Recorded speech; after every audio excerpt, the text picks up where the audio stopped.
Good morning students. आज हम व्यवसाय अध्ययन जो विषय है, इस विषय की पाठ्य पुस्तक जो नए पाठ्यक्रमानुसार हमें दी गई है, उसका हम प्रत्येक जो अध्ययन इकाई है संक्षेप में परिचय वो पढ़ने जा रहे हैं। जिस प्रकार से कल के वीडियोज़ में मैंने अर्थशास्त्र विषय जो है उसकी अध्ययन विषय वस्तु क्या क्या है, कितने भागों में वो डिवाइड है, उसके बारे में आपको बताया और उसकी प्रत्येक जो अध्ययन इकाई है उसका संक्षेप में हमने परिचय पढ़ा। ठीक इसी प्रकार से आज हम व्यवसाय अध्ययन जो विषय है उसके बारे में चर्चा करने जा रहे हैं। व्यवसाय अध्ययन, जैसा कि नाम से स्पष्ट है कि व्यवसाय का अध्ययन।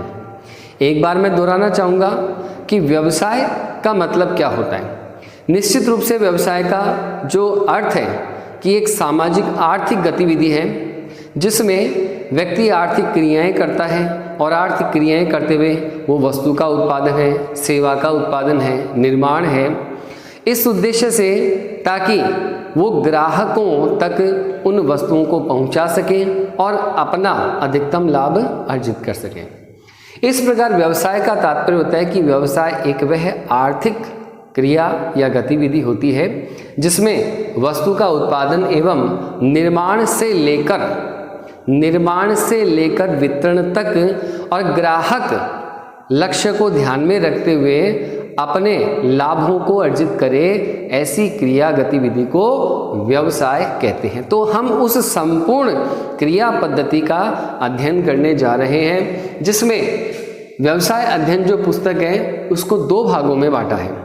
पुस्तक एक ही है परंतु उसी पुस्तक का डिवाइडेशन किया हुआ है पाठ के अनुसार। यहाँ पहला भाग है व्यवसाय के आधार, मतलब फंडामेंटल्स ऑफ बिजनेस। दूसरा जो भाग है वो है व्यावसायिक संगठन, वित्त एवं व्यापार, अर्थात business organisation, finance and trade. अब हम इसके प्रत्येक भाग के अनुसार कौन कौन सी अध्ययन इकाई हमारे यहाँ दी गई है उसका थोड़ा संक्षेप में अध्ययन कर लेते हैं। सबसे पहले है व्यवसाय, व्यापार, वाणिज्य। व्यवसाय क्या होता है, व्यापार किसे कहते हैं और वाणिज्य क्या होता है। आपने हमारे शुरू के वीडियो में देखा होगा इसी विषय के, जिसमें मैंने आपको एक बार व्यवसाय क्या है इसके बारे में विस्तृत चर्चा है वो एक चार्ट या डायग्राम के माध्यम से बनाकर समझाई थी, जिसमें हमने व्यवसाय को दो प्रमुख स्थितियों में बांटा था, वाणिज्य और उद्योग। जहां वाणिज्य जो है वो व्यापारिक गतिविधियों को संचालित करता है व्यापार एवं व्यापार के सहायकों के द्वारा, और दूसरी तरफ था उद्योग जो कि अर्थव्यवस्था का मूल आधार कहलाता है। तो व्यवसाय क्या है, पहले पार्ट में हम पढ़ेंगे कि व्यवसाय क्या है, व्यापार किसे कहते हैं और वाणिज्य क्या होता है। तो वैसे तो व्यवसाय में व्यापार और वाणिज्य दोनों आ जाते हैं, लेकिन इसके साथ ही चर्चा किसकी होगी, उद्योग की होगी। व्यवसाय शब्द का परिचय भी मैंने आपको बता दिया, व्यवसाय किसे कहते हैं इसके बारे में भी समझा दिया। व्यापार क्या होता है, व्यापार निर्मित की गई या उत्पादित जो वस्तु है उसका क्रय विक्रय करने को ही क्या कहा जाता है, व्यापार कहा जाता है। तो एक निश्चित स्थान पर होगा, निश्चित मूल्य पर होगा, एक पक्ष वस्तु को प्राप्त करने वाला होगा, दूसरा पक्ष उसके बदले में कीमत को प्राप्त करने वाला होगा। तो एक आदान प्रदान होता है, विनिमय होता है। और वाणिज्य क्या है, वाणिज्य व्यापार और व्यापार की संपूर्ण गतिविधियों का केंद्र होता है। और व्यवसाय में व्यापार, वाणिज्य और तीसरा एक होता है उद्योग, ये सब क्या है, सम्मिलित है। तो एक प्रकार से हम कहें कि अध्याय नंबर 1 में, पहले अध्याय में, कि व्यवसाय की प्रकृति के बारे में हमें विस्तृत रूप से पढ़ाया जाएगा। व्यवसाय के गुण विशेषताएं क्या क्या होती है इसके बारे में भी हम चर्चा करेंगे इस पहले अध्याय में। साथ ही कुछ ऐसी नए बिंदु आपको मिलेंगे कि जिसमें भारत का प्राचीन जो व्यवसाय है और पहले के समय में भारत में कौन कौन से प्रमुख ऐसे शहर थे जिनको बड़ा व्यापारिक केंद्र माना गया है, उनका भी इस नई पाठ्य पुस्तक में वर्णन किया गया है। फिर बाद में बात करते हैं अध्याय नंबर 2। अध्याय नंबर 2 में है कि व्यावसायिक संगठन के स्वरूप, अर्थात स्वरूप का मतलब क्या हो जाता है, प्रकार, कि व्यावसायिक संगठन के जो प्रकार हैं वो क्या क्या होंगे। यह मैं आपको जानकारी के लिए बताऊं कि व्यावसायिक संगठन के जो प्रकार है वो प्रमुख रूप से 5 या 6 प्रकार के बताए गए हैं, जिनमें आपका व्यावसायिक संगठन में सबसे पहला आता है एकल व्यापारिक स्वरूप, और फिर उसके बाद में आता है संयुक्त हिंदू परिवार व्यवसाय, इसके बाद में आता है साझेदारी संगठन, इसके पश्चात हम चर्चा करेंगे सहकारिता का संगठन, इसके बाद में बात करेंगे हम संयुक्त पूंजी कंपनी के बारे में, और अंत में इसमें चर्चा होगी सार्वजनिक उपक्रम क्या होते हैं, यानी सरकारी कंपनियां। तो व्यावसायिक संगठन के जो स्वरूपों के मैंने आपको अभी नाम बताए, ये नाम कौन कौन से हैं? एकल स्वामित्व, यहाँ मैं केवल नोट कर रहा हूँ, एकल स्वामित्व का स्वरूप, संयुक्त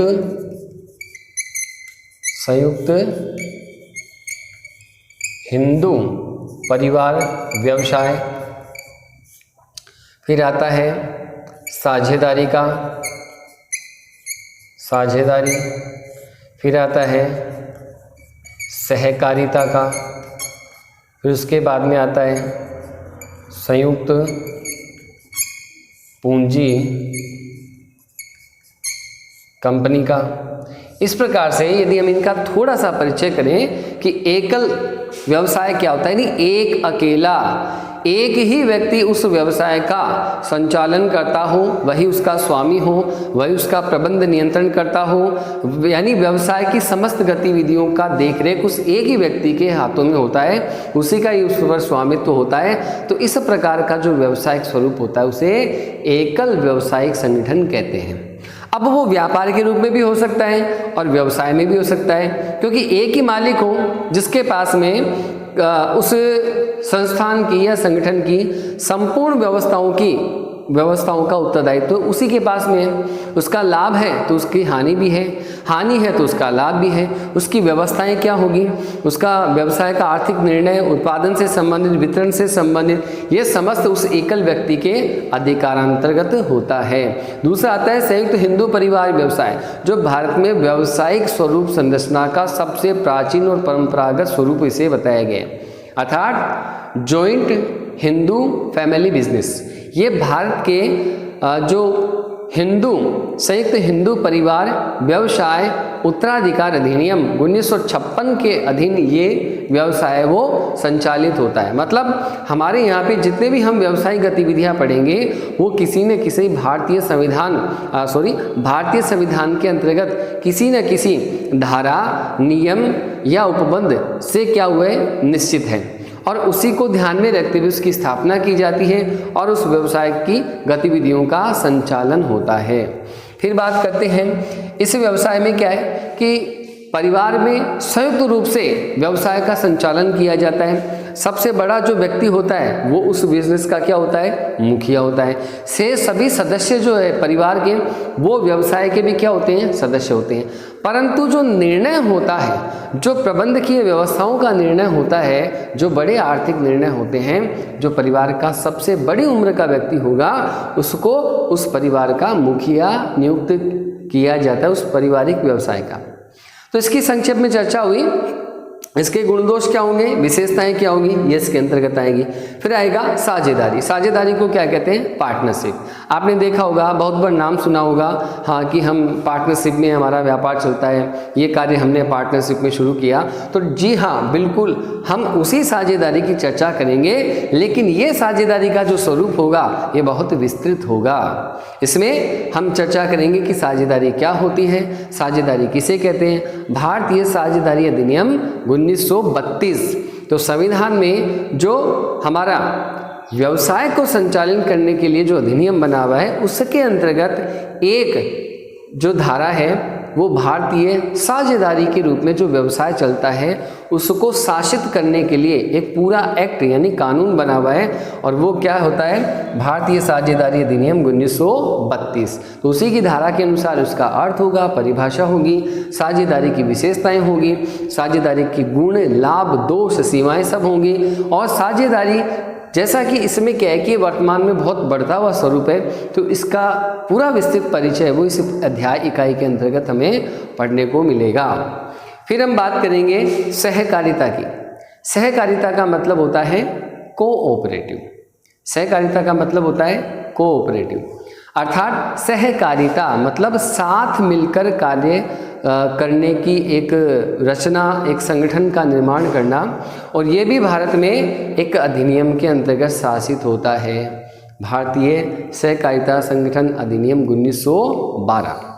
तो 1912 का जो अधिनियम बना हुआ है, समय समय पर इन सभी अधिनियमों में जो इसके सबसे मूल अधिनियम बनाए हुए हैं उनमें संशोधन होता है, क्योंकि व्यावसायिक परिस्थितियां, समय, मांग, ग्लोबल लेवल पर व्यवसाय का जो परिदृश्य है वो सब क्या होते हैं, बदलते रहते हैं। इस कारण से इन अधिनियमों में या इन गतिविधियों के या इन संगठन के स्वरूपों के जो अधिनियम शासित हैं उनमें समय समय पर सरकारों के द्वारा सुझावों के आधार पर संशोधन कर दिया जाता है। तो इस सहकारिता का तात्पर्य क्या होता है कि साथ मिलकर सहयोग करते हुए, सहयोग की भावना से कार्य करते रहना और अपने अपने लाभ को अर्जित करना। सहकारिता भारत में बहुत पहले से है और सहकारिता एक आंदोलन के रूप में इसकी शुरुआत हुई थी, एक बहुत बड़ी क्रांति का रूप इसने लिया था और फिर धीरे धीरे सहकारिता का मूल जन्म ग्रामीण क्षेत्र से माना गया है।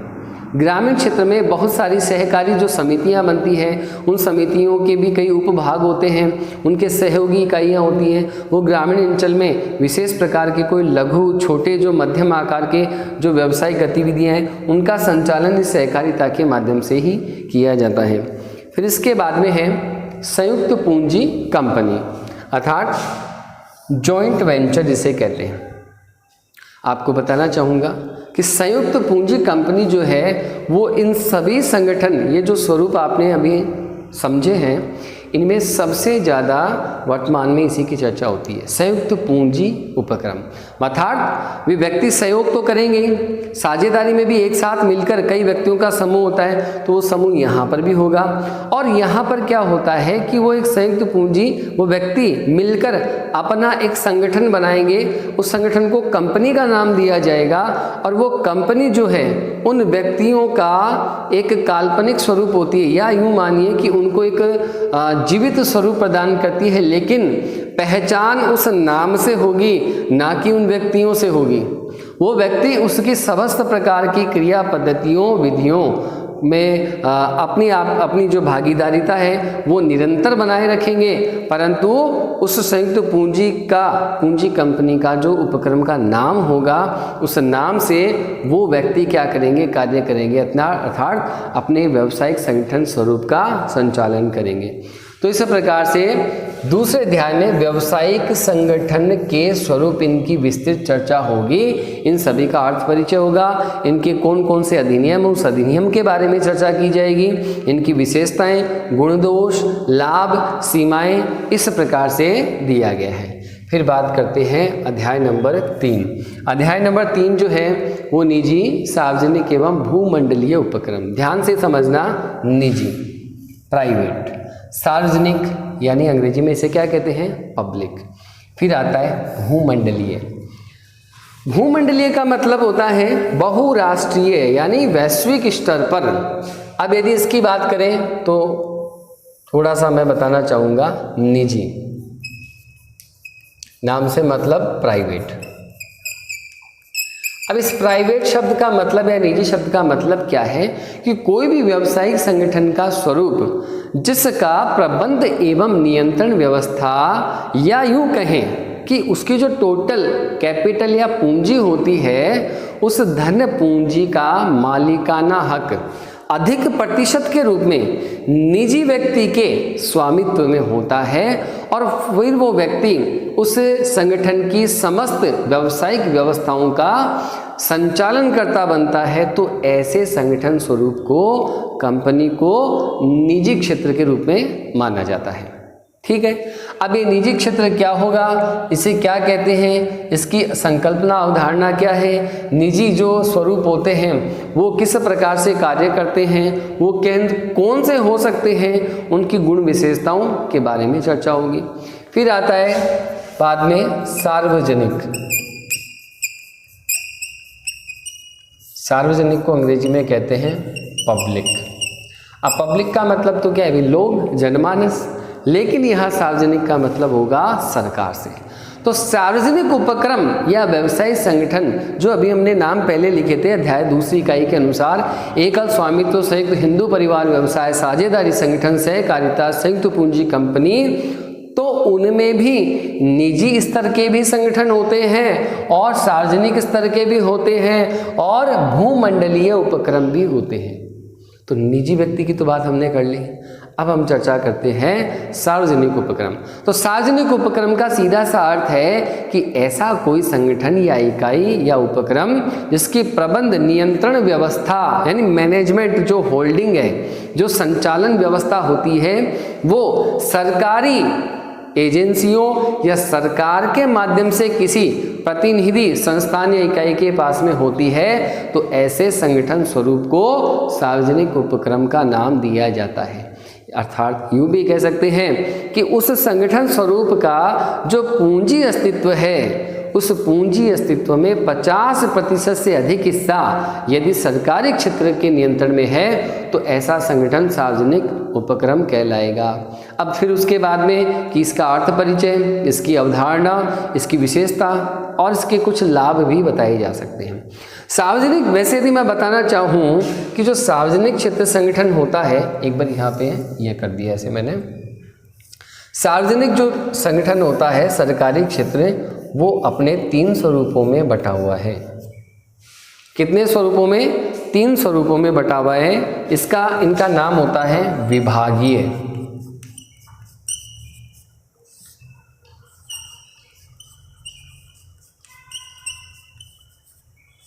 कौन कौन से होते हैं? विभागीय, वैधानिक और सरकारी कंपनी है। तीनों ही क्या सार्वजनिक है, लेकिन सरकारी जो व्यवस्थाएं हैं उनमें ये नाम चलते हैं, विभागीय उपक्रम, वैधानिक उपक्रम और सरकारी उपक्रम। तो इनका थोड़ा सा संक्षिप्त में परिचय हम करते हैं कि विभागीय, सार्वजनिक इकाइयों में, सार्वजनिक क्षेत्रों में विभागीय का मतलब क्या होता है। तो विभाग का मतलब होता है कि जो बड़े प्रशासनिक अधिकारी होते हैं, उन अधिकारियों के समूहों की टीम के द्वारा एक अलग इकाई का निर्माण कर दिया जाता है और उस इकाई का एक मुखिया व्यक्ति होता है जो प्रतिष्ठित प्रशासनिक सेवाओं का अधिकारी व्यक्ति होगा, उसे अधिक अनुभव होगा कार्य का और सरकार की उच्च प्रतिष्ठित सेवाओं में उसने अपना कार्य कर लिया है और वो निरंतर जुड़ा हुआ भी है। तो वो व्यक्ति उस अधिकारी के अंतर्गत या उसके निर्देश पर उस इकाई का संचालन होता है, तो उसे क्या कहते हैं? विभागीय संगठन कहते हैं। क्या कहते हैं? विभागीय संगठन। फिर आता है दूसरा वैधानिक। वैधानिक यानी लीगल। तो इसका मतलब फिर क्या? ये लीगल नहीं है, ये लीगल नहीं है। यहाँ पे लीगल शब्द का मतलब होगा कि सरकारी क्षेत्र में कोई ऐसी कंपनी या संगठन जिसकी स्थापना संसद के, ध्यान से समझना, संसद के विशेष अधिनियम द्वारा यदि वो स्थापित होती है, तो उसका अपना एक अलग कानून बनेगा, उसकी व्यवस्थाएं बनेगी, उसके अधिकार कर्तव्य उत्तरदायित्व होंगे। तो ऐसे संगठन, व्यावसायिक संगठन स्वरूप जो सार्वजनिक क्षेत्र के अंतर्गत आता है, उसको वैधानिक इकाई कहा जाएगा। क्या कहा जाएगा? वैधानिक इकाइयाँ कहा जाएगा। अब वो क्या है, किस प्रकार से, उनका पाठ के अंदर हम अध्ययन करेंगे। फिर आता है सरकारी कंपनी। इसका सीधा सा संबंध है कि कोई उपक्रम ऐसा कि जिसमें सरकार की पूंजी स्वामित्व की स्थिति है वो 51% या उससे ज़्यादा हो, तो वो संगठन सरकारी कंपनी कहलाएगी। तो इस प्रकार से अध्याय नंबर 3 में आपको बताया गया। नंबर 4 आता है व्यावसायिक सेवाएं। सेवाओं के रूप में यदि मैं बात करूं तो सेवाओं का तात्पर्य होता है व्यावसायिक सेवाएं। और व्यावसायिक सेवाएं कौन कौन सी होती है? मुख्य रूप से बैंक की होती है, बीमा की होती है, ठीक है, भंडारण की होती है, भंडारण और परिवहन, ट्रांसपोर्टेशन, और भी हैं। एक संचार की बात भी हम कर लेते हैं। संचार, टेलीकॉम, कम्युनिकेशन, आदान प्रदान, सेवाओं के लिए भी आदान प्रदान संचार के माध्यम से। तो हम यदि बात करें कि व्यावसायिक सेवाएं जो हैं, उन व्यावसायिक सेवाओं के माध्यम से ही व्यावसायिक संगठनों के स्वरूपों का व्यावसायिक गतिविधियों के लिए संचालन किया जाता है।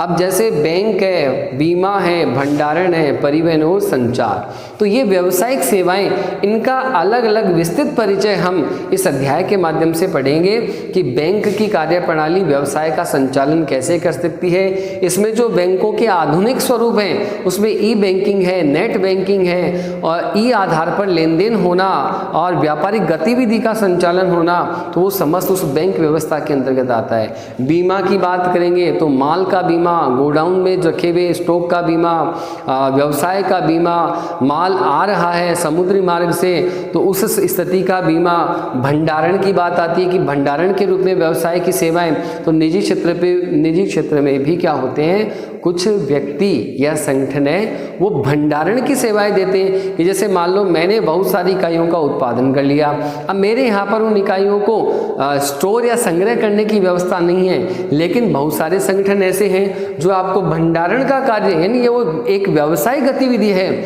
और वो उसका चार्ज लेते हैं, निश्चित मूल्य होता है, वो आपके द्वारा उत्पादित किए गए माल का आपके दिशा निर्देशानुसार संग्रहण करके रखते हैं। उनके पास में तकनीकें होती हैं, स्थान होती है और उसकी देखरेख करते हैं और उसके बदले में अपनी सेवा का शुल्क लेते हैं, तो वो उनका सेवा व्यापार हो गया और हमारे वो निश्चिंतता हो गई कि हमारे द्वारा उत्पादित माल संग्रहित भी है और सुरक्षित भी है। परिवहन व्यवस्था, ट्रांसपोर्टेशन, अब आप देखते हो कई भी ऐसे सुना है कि हाँ हमारे वो व्यक्ति हैं, हमारे वो परिचित हैं, ट्रांसपोर्ट कंपनी में काम करते हैं, वो हमारे यहाँ पे कोई ट्रांसपोर्टर है या कोई ट्रांसपोर्ट की व्यवस्था में लेखा का काम करते हैं, वहाँ मैनेजर हैं, तो वो ये ठीक वही व्यवस्था ये है। परिवहन जितना भी आप अपने चारों तरफ देख रहे हो वो परिवहन व्यवस्था से ही व्यावसायिक इकाइयों द्वारा उत्पादित या निर्मित वस्तुएं गंतव्य स्थलों तक पहुंचाई जाती हैं। तो इसमें भी निजी क्षेत्र के भी ट्रांसपोर्टेशन होता है, सार्वजनिक क्षेत्र का भी ट्रांसपोर्टेशन होता है और भूमंडलीय स्थिति का भी ट्रांसपोर्टेशन होता है।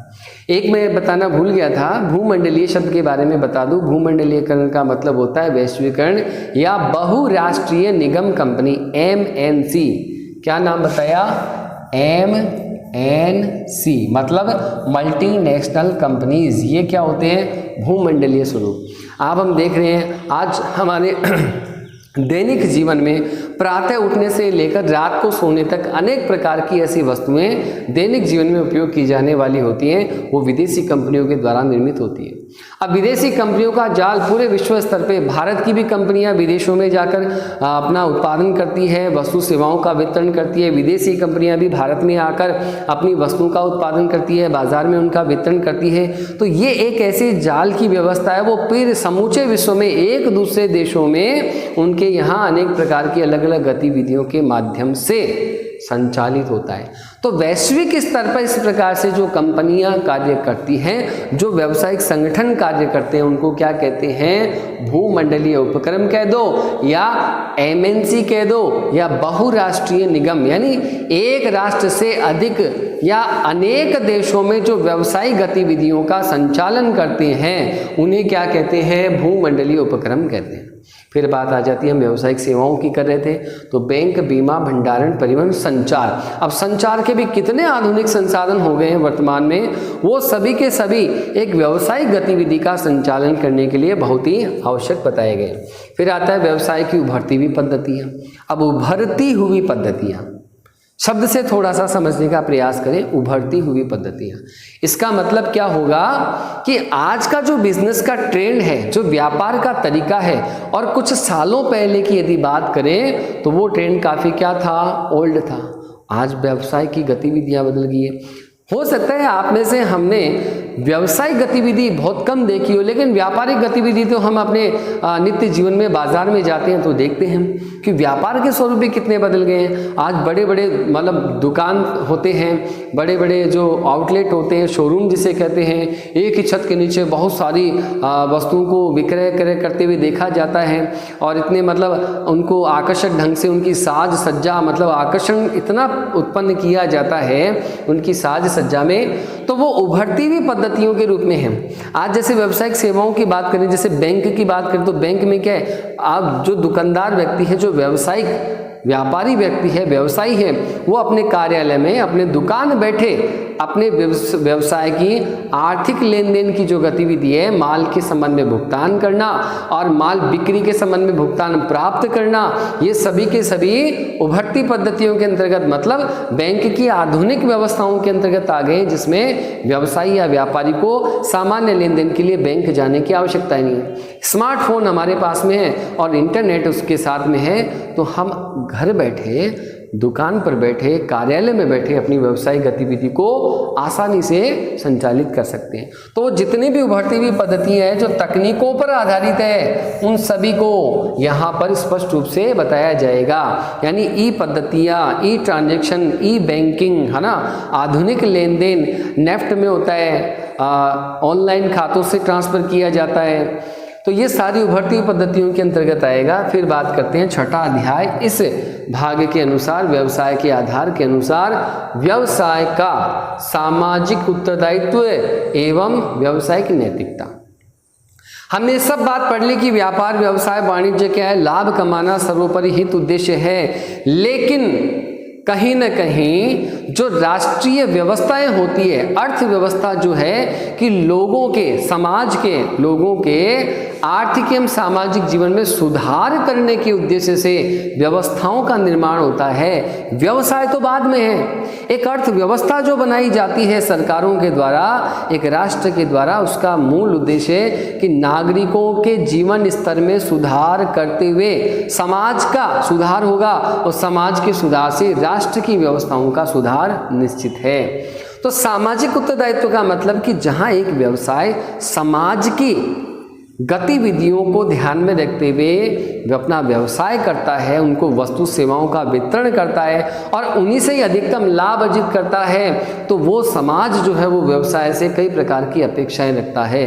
उन अपेक्षाओं में कि व्यवसाय, आप देख रहे हो बड़े बड़े व्यवसायी जो होते हैं वो अपने गृह क्षेत्र में या सरकारी स्तर पे सरकार के निर्देशानुसार, वैसे तो आजकल कानून बन गए हैं कि एक निश्चित रुपए मूल्य तक का लेन देन एक व्यावसायिक संगठन स्वरूप में वर्ष भर में तय कर दिया है कि उसका कुछ निश्चित प्रतिशत हिस्सा जो है वह आपको सरकारी कल्याण योजनाओं में लगाना होगा। साथ ही साथ आपने वर्ष भर में अपने कहीं भी क्षेत्र में अपने व्यवसाय के अर्जित किए गए लाभों में से समाज के प्रति कौन कौन से उत्तरदायित्व जो आपके हैं पूरे किए हैं, उनमें समाज का चहुमुखी विकास होना चाहिए, समाज के लोगों को रोजगार मिलना चाहिए, समाज का जो आधुनिकीकरण भी किया जा सके, उसमें सरकार के हम सहयोगी कैसे बने, समय पे हम अपना टैक्स भुगतान कैसे करें, ताकि आय एवं संसाधनों के असमानता की स्थिति को सरकार अपनी योजनाओं के माध्यम से दूर कर सके। और एक टॉपिक इसमें व्यावसायिक नैतिकता।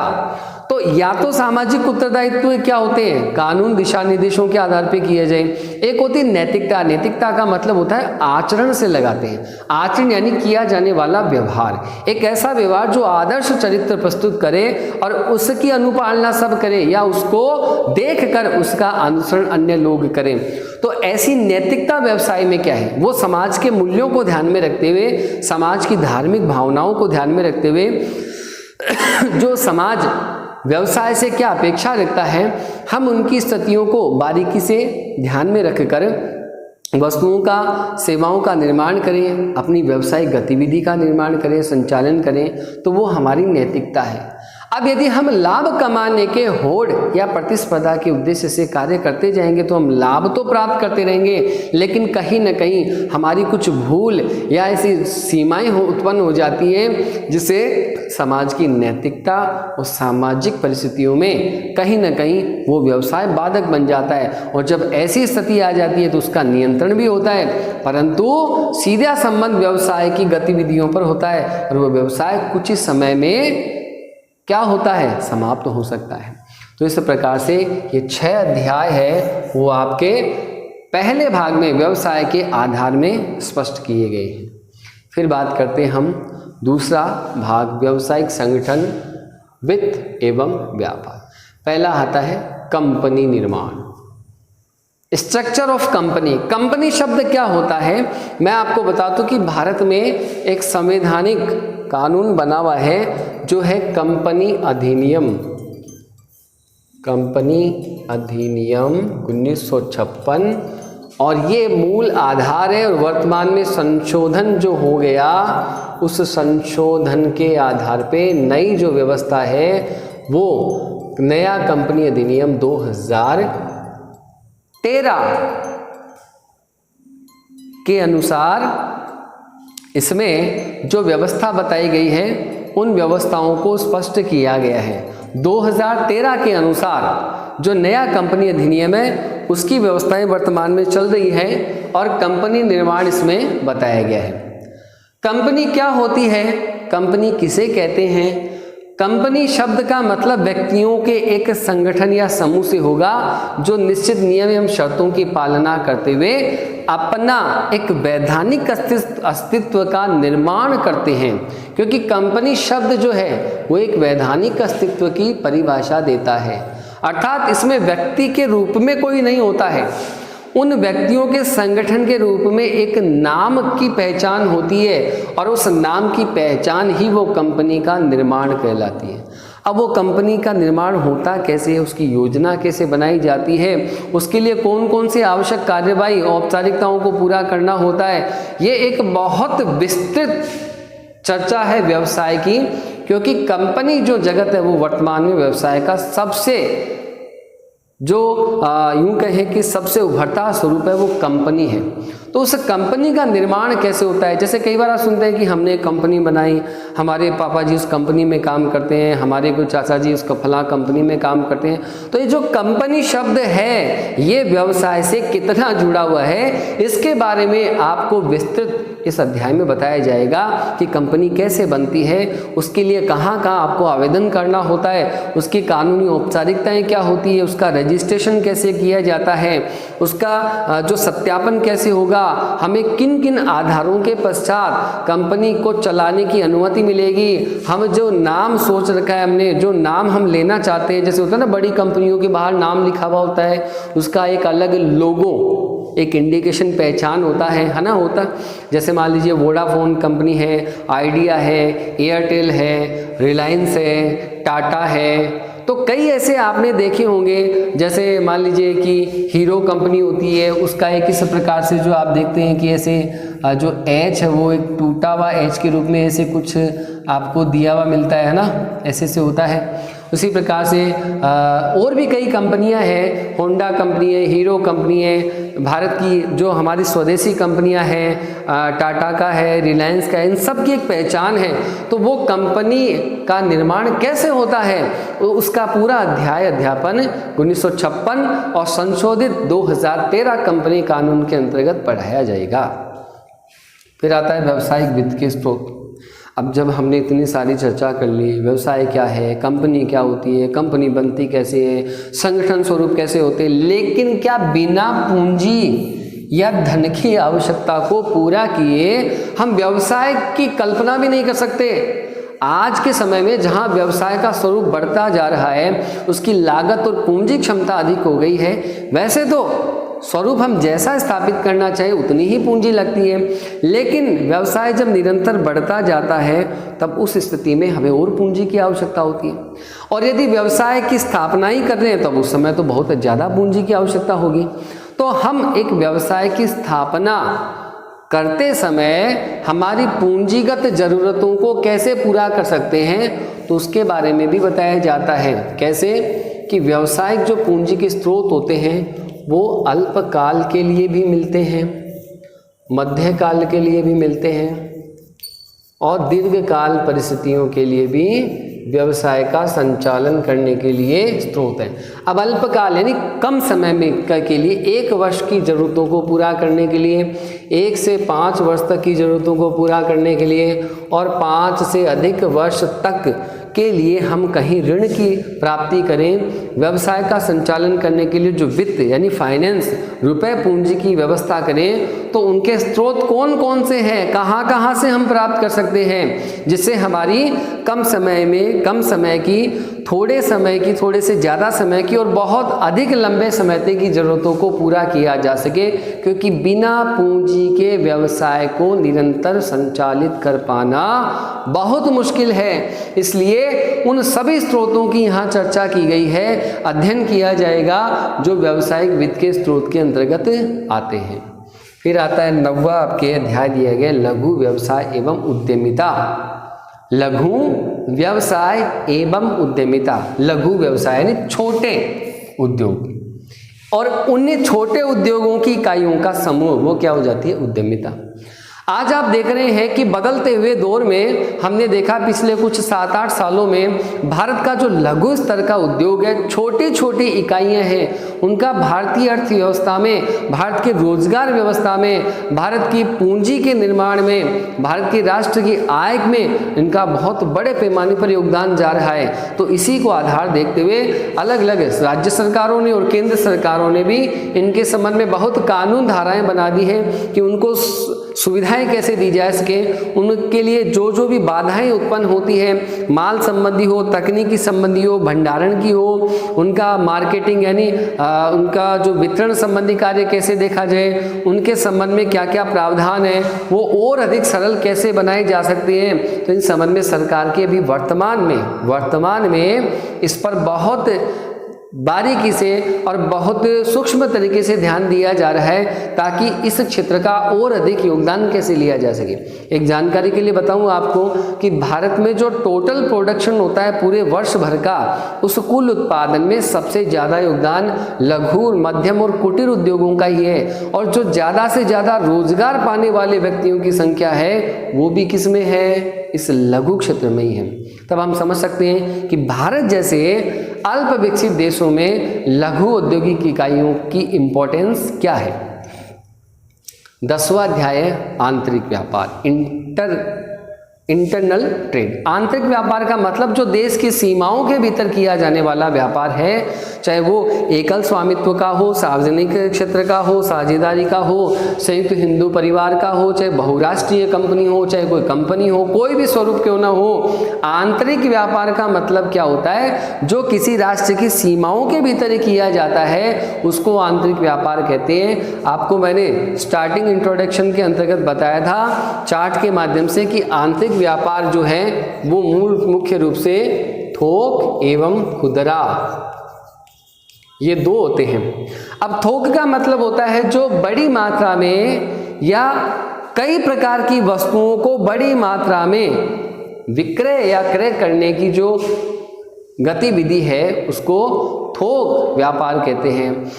और कई वस्तुओं की सूक्ष्म या कम मात्रा में क्रय विक्रय करने की व्यापारिक पद्धति को खुदरा व्यापार कहते हैं। तो इस प्रकार से आंतरिक व्यापार दो क्षेत्रों में बटा हुआ है। अब खुदरा के भी कई अन्य स्वरूप हैं, उन स्वरूपों का अध्ययन आंतरिक व्यापार में होगा कि वो खुदरा व्यापार कौन कौन से हैं, उन सब की अलग अलग विशेषताएं क्या हैं, उनके गुण दोष यानी लाभ हानियां भी क्या क्या होंगी, इसके बारे में इस आंतरिक व्यापार में बताया जाएगा। एंड लास्ट फिर 11वां चैप्टर है आपका अंतर्राष्ट्रीय व्यापार, इंटरनेशनल ट्रेड। अब जैसे आज वर्तमान में वैश्वीकरण का युग है, तो बिना अंतर्राष्ट्रीय व्यापार के कोई भी राष्ट्र अपनी आर्थिक सुदृढ़ता जो है वो उच्च स्तर तक प्राप्त नहीं कर सकता। कब तक? जब तक वो अंतर्राष्ट्रीय व्यापार में उसकी भागीदारी नहीं है। अंतर्राष्ट्रीय व्यापार में भागीदारी से क्या होता है कि राष्ट्र को भी अनेक फायदे मिलते हैं, राष्ट्र का भी एक डेवलपमेंट होता है, लोगों को संसाधन उपलब्ध होते हैं, कई प्रकार की वस्तुओं की वैरायटी भी उपलब्ध होती है। मतलब हमारे पास में चयन करने के अवसर ज़्यादा मिलते हैं, लोगों को रोजगार एक राष्ट्र से दूसरे राष्ट्र में आने जाने का मौका मिलेगा, जो पेशेवर व्यक्ति हैं उनको मौका मिलता है, जो कुशल श्रमिक है वो उनका आदान प्रदान किया जा सकता है।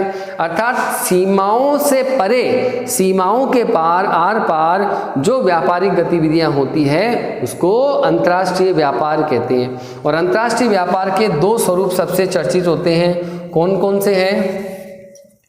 वो है एक तो आपका आयात और एक आपका क्या है, निर्यात। ये सब भली भांति आप इसे परिचित हो। इंपोर्ट एंड एक्सपोर्ट बिजनेस क्या होता है? इंपोर्ट का काम करते हैं, वस्तुओं का आयात करते हैं, ठीक है, खरीदते हैं और उनसे कच्ची सामग्री या कोई निर्मित उत्पाद होता है उससे वस्तु बनाते हैं और उनका दूसरे देशों को विक्रय करते हैं। तो कहने का तात्पर्य कि एक राष्ट्र की सीमा से दूसरे राष्ट्र की सीमाओं में जब कोई व्यापारिक गतिविधि का संचालन होता है तब उसे अंतर्राष्ट्रीय व्यापार कहते हैं।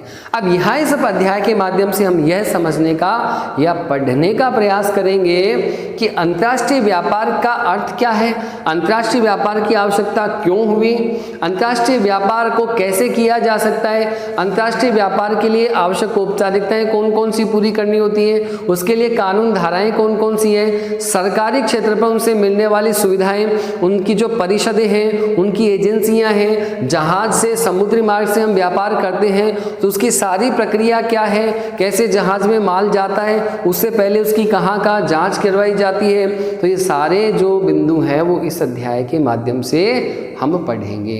तो इस प्रकार से आज व्यवसाय अध्ययन जो पुस्तक है उसकी दो भाग, एक ही पुस्तक है, एक पुस्तक के दो भाग हैं, व्यवसाय के आधार और दूसरा है व्यावसायिक संगठन वित्त एवं व्यापार। इनकी अध्ययन जो इकाइयां हैं उनका संक्षेप में हमने परिचय अभी अब पढ़ा। तो इस प्रकार अब हम आगे फिर एक एक अध्याय इकाई है उसका अध्ययन करेंगे आगे।